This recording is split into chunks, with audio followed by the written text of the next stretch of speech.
What's up, guys? This was a 5-5-10 session played at Elite in Houston, Texas. I got a little out of line to start the session, but thankfully I was able to reel it back in and play some solid poker after that. There's a couple interesting hands, and I hope that you enjoy them. I get pretty out of line on the first notable hand of the night. I open up Queen 8 of clubs from middle position to 40. A younger reg decides to 3-bet to $120. I think my hand is probably just going to be a pure fold in this scenario.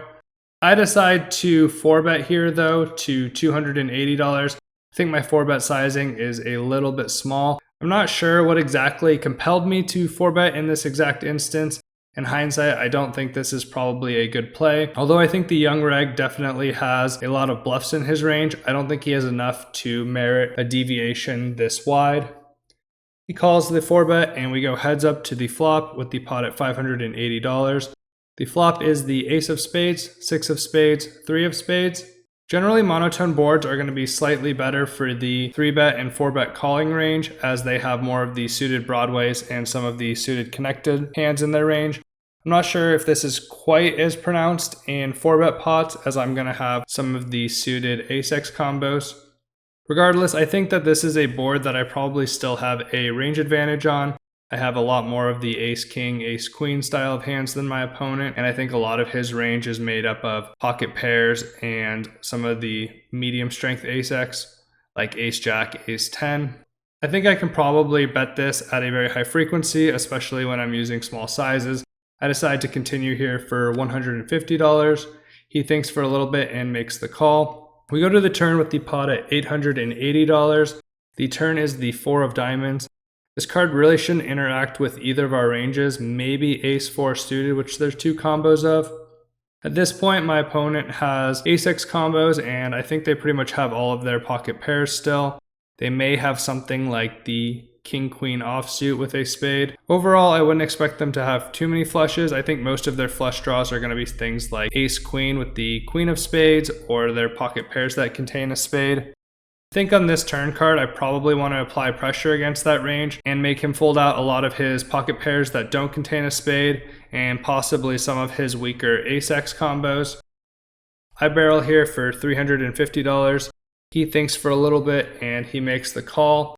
At this point, I would expect most of his pocket pairs to be folding out if they did not have the flush draw. The river is the ace of hearts. I think that this is a card that I probably want to continue barreling on. I don't think it's likely that my opponent has too many flushes. I think although this specific card reduces the amount of ace-x combos I have, my range is so concentrated towards ace-king, ace-queen holdings that I think it's probably fine to apply a lot of pressure here. I block some of the ace-queen combos, which are the strongest hands he realistically has in his range here as well. As far as the offsuit combos, I decide to shove here for his remaining $920. He tanks for a very long time, and ultimately he does flick in the call and he shows pocket jacks with the jack of spades. I think that this is probably one of the better bluff catchers that he has. I do think he has a lot of pocket pairs with spades, but I think it's pretty difficult to make this call in real time. In the second hand, I open up ace of clubs, 10 of diamonds from middle position to $50 over an early position limp. A tighter player in middle position calls and a looser reg calls in the small blind, and that incentivizes the initial limper to also make the call. We go 4 ways to the flop, which is the jack of clubs, 4 of clubs, 3 of clubs, giving me the nut flush draw. It checks to me, and I think my hand can really go either way here. I'm perfectly fine betting my hand as I have a lot of equity, but I'm also fine, especially 4 ways, to see a turn card for relatively cheap. In this instance, I decided to play it as a check. The middle position player behind decides to bet $120. I think his range mostly is going to consist of jack-x combos here. He's going to have some flushes as well, although I definitely blocked the strongest of those flushes, and I think with this player being tighter, it's mostly going to be suited connected and suited broadways if they have a flush here. They could also have a hand like ace-4, pocket fives that they're trying to just bet for denial, although I don't expect this player to take that action at a high frequency. The small blind folds and the younger pro decides to make the call. I think most of his made flushes would probably be raising here, so I think his range is primarily jack-x and some pocket pairs with a club. I think he should be a little tighter here with a player left to act. The action's now on me, and again, I think I can play my hand as a raise or a call. I'm never going to be folding here with this much equity. I think multi-way, I'm still fine to see a relatively turn cheap card, and I decide to make the call. We go 3 ways to the turn with the pot at $565, and the turn is the 4 of diamonds pairing the board. The initial limper checks, and I check behind. The tighter player in middle position decides to barrel here. At this point, I think they probably have a pretty strong Jack-X combo or possibly a made flush. They could also have a hand like pocket 4s or pocket 3s, but I think that their range is probably on the stronger side when they barrel into 2 people. Interestingly, the young pro decides to raise it to $450. Pretty small sizing by him. It seems like he's really trying to get called here. At this point, I think this player has a made flush that they decided not to raise on the flop, or they have a hand like 4-3 suited, pocket 4s, or pocket 3s. That's now a full house. Against that range, my ace 10's not doing too amazing. I'm drawing dead against the full houses, and if they do have a made flush, I have less outs to make my hand. After thinking about it for a little bit, I don't think it makes too much sense for me to continue here. I'm getting a pretty good price, but I just think my opponent is relatively face up in this exact scenario, especially raising versus a tighter middle position player with a player behind. So I decide to make the fold. The tighter player makes the call, and they go to the river, which is the 8 of clubs, bringing a 4th flush on the board, and the young pro quickly moves all in. The tighter player tanks for a little bit and he folds. And after discussion later throughout the session, I'm pretty positive that my opponent had pocket 3s here and I made a pretty good laydown. In this hand, we are playing the nit or the stand-up game as indicated by the little nit symbol to the left of the hole cards. We see a limp from a reg in the low jack. The hijack player decides to open it to 60, and I think I have a pretty clear 3-bet with ace jack of clubs. In this specific scenario where we all have our nit button still, I'm very incentivized to go a little bit more linear with my range versus ranges that are opening slightly wider. I make it $260. Surprisingly, the reg decides to make the call and the loose reg makes the call. We go 3 ways to the flop with the pot at $795. The flop is the ace of diamonds, king of spades, king of clubs. I think my hand can really play either way here. I think continuing for a small size is reasonable. In this specific scenario, I expect my opponents to bluff at a higher frequency though, and I'm still going to get value from a lot of the ace-x combos, so I decide to check. The reg in the low jack shoves all in for his remaining $765.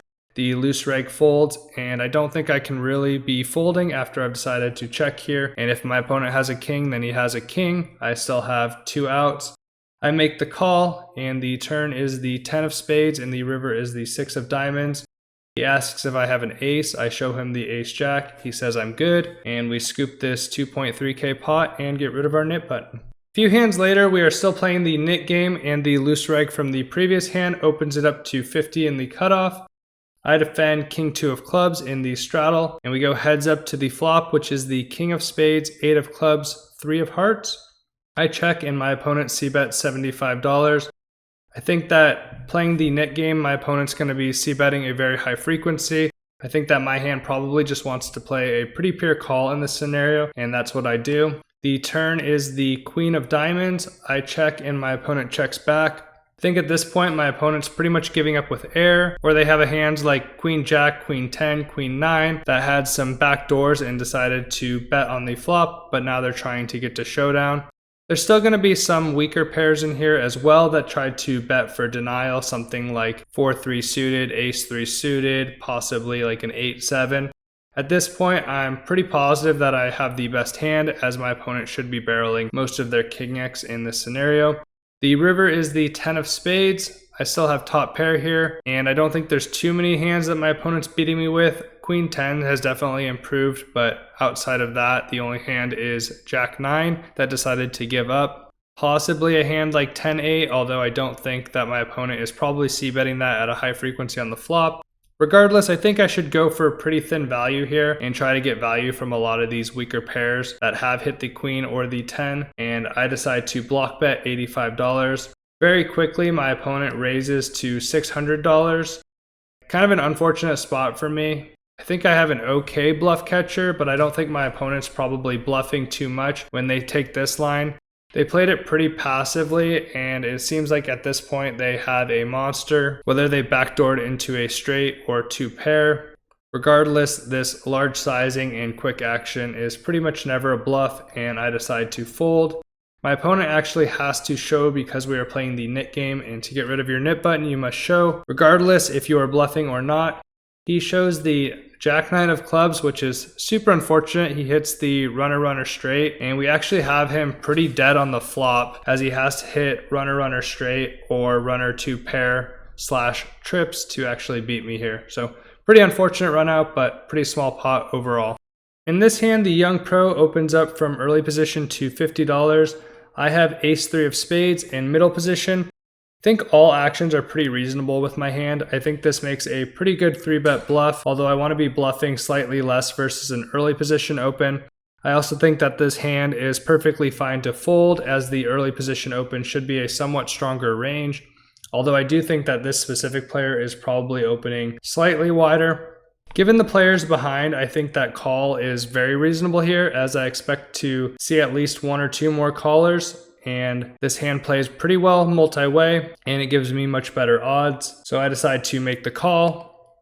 The small blind and the straddle call behind as well, and we go 4 ways to the flop. The flop is the 8 of spades, 6 of hearts, 5 of diamonds. It checks to me, and I don't think I really have much of an action here. I don't want to be betting with just backdoors into 3 players, so I have a pretty easy check here in position. The turn is the 2 of spades, giving me the nut flush draw. The small blind player leads out for $130.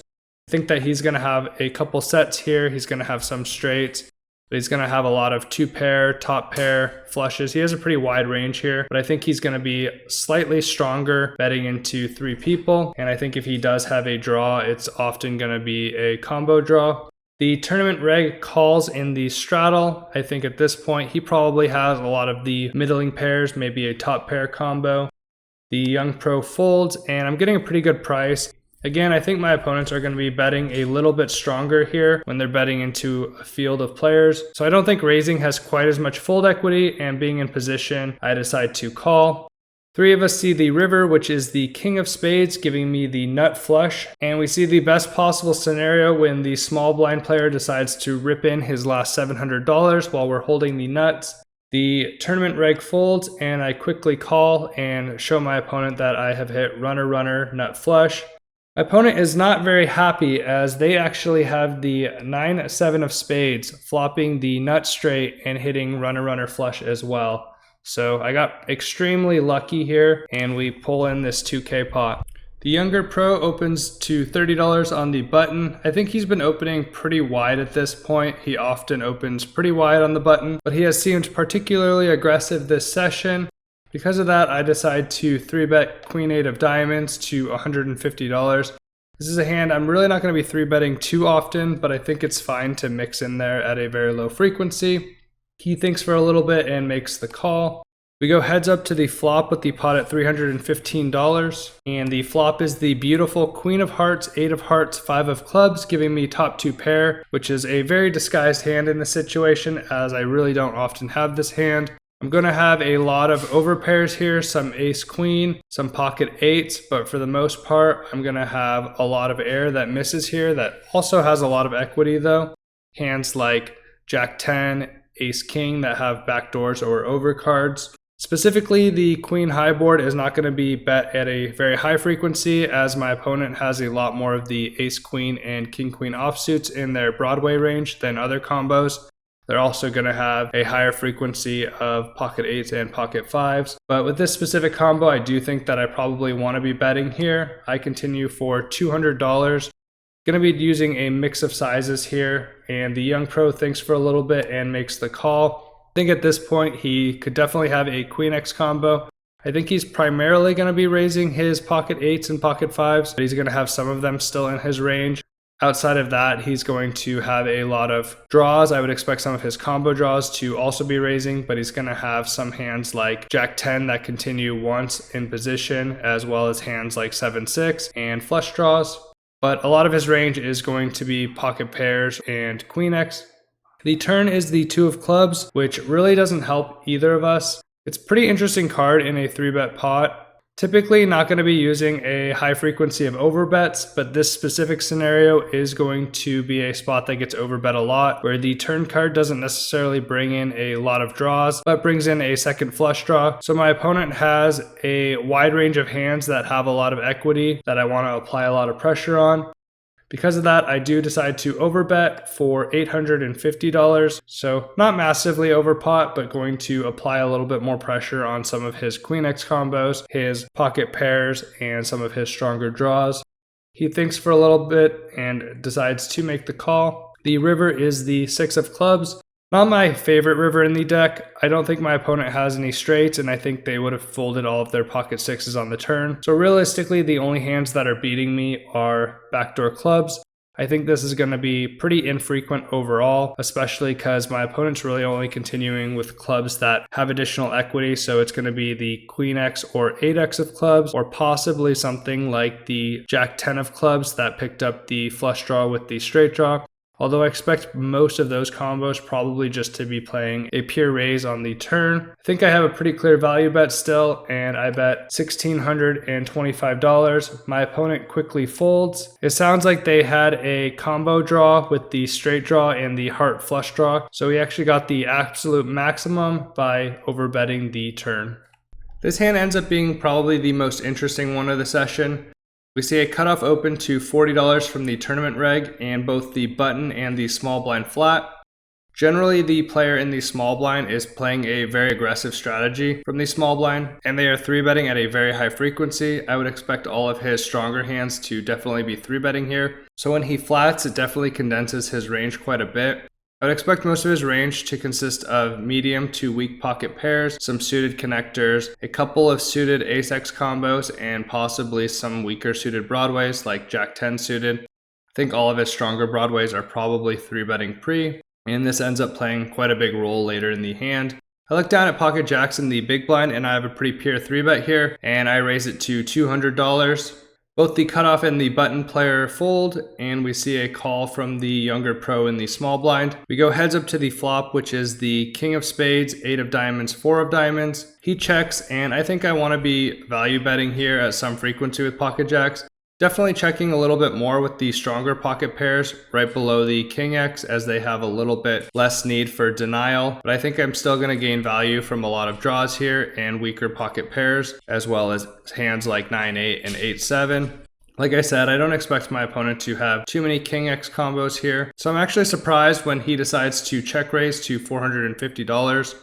I think that he definitely has pocket 8s and pocket 4s for value here, but it's hard for me to believe that he has too many King X combos, as I think all of his ace king and king queen definitely 3-bet pre-flop. We block some of these stronger top pair combos he has with our specific holding of the Jack of Hearts and Jack of Clubs, and I'm not sure how often he's going to be check raising a hand like King 10, which is a weaker top pair, as I have a lot of the stronger King X hands as well as aces. Although I do think that it's pretty reasonable that he has a hand like King 10 or King 9 of diamonds that takes this line. Otherwise, he has a ton of flush draws here, and he has a couple combos of straight draws, hands like 7-6 and 6-5. Regardless, I think versus this range, I have a pretty clear call. I make the call and we go to the turn with the pot at $1,400. The turn is the 9 of clubs, which given the range construction is essentially a blank unless he has exactly King 9 of diamonds. None of the straight draws get there, none of the flush draws get there. I wouldn't expect him to have a hand like pocket 9s in this situation. And he decides to barrel for $850, essentially polarizing his range. And now I think at this point he really only has pocket 8s and pocket 4s for value. I don't think a medium strength king with the flush draw would take this line. Given that narrow range of value, I think I can still call here with pocket jacks. I flick in the $850 and we go to the river. The river is the 8 of spades, which is an absolute beautiful card for me to see. Now it makes it much less likely that he has pocket 8s here, and all of the draws have missed. So now my opponent is sitting with a range that consists of almost primarily bluffs. I think that facing a shove here, I have to reluctantly call, as there's really just not enough value that my opponent has here. He thinks for a little bit and he decides to check. And although I would have called a shove, I think it's a little thin for me to go for value here. I don't think he really has too much king X combos, but there's still a small frequency of king 10 and king 9 of diamonds that take this line. And I don't think I really gained too much value versus all of his missed straight draws and flush draws. So it's really hard for me to see a hand that he has that will call a shove from me. He ends up showing pocket sevens with the sevens of diamonds, having the double backdoor draw and a weaker pair, which I'm actually pretty surprised to see. I still don't think that he probably has pocket nines here, but definitely a interesting spot to be in, and our jacks hold up and we win this 3K pot. In the final hand of the night, I open up king queen offsuit from early position. We see a call from the middle position player, who is the younger reg that we 4-bet with queen 8 suited to start the session. We go heads up to the flop, which is the queen of diamonds, 9 of clubs, 2 of spades. This is a board that I'm going to mix bet and check on. Generally, I'm going to take a more aggressive check raise line with my value hands as opposed to betting here. I decide to check and he float bets $50 and I check raise to $200. He thinks for a little bit and he makes the call. Generally, my check raise is going to be capturing value from weaker queen X combos here, hands like queen jack and queen 10 suited, as well as some weaker pairs like 10-9 and 9-8. I also expect him to be continuing with any of his gut shots that have an overcard and or open enders, so hands like king jack of clubs or jack 10 suited. I don't expect him to have too much ace queen or pocket nines, as I do think that he 3-bets those pre at a high frequency. So overall, I think I'm pretty far ahead of his value range here. We go to the turn, which is the king of diamonds, which completes the jack 10 straight draw, and now I have top 2 pair. I think that I still probably have a pretty clear value bet. I expect hands like queen jack and queen 10 to continue facing a bet, especially with the gut shot straight draw. I also think that he has some hands like 9-8 of diamonds that has to continue picking up the flush draw. He's also turns top pair with some of his king jack and king 10 combos, which are a pretty mandatory continue versus me. So I decide to continue barreling here for $175. He thinks for a little bit and makes the call. The river is the 7 of spades, which really doesn't change anything.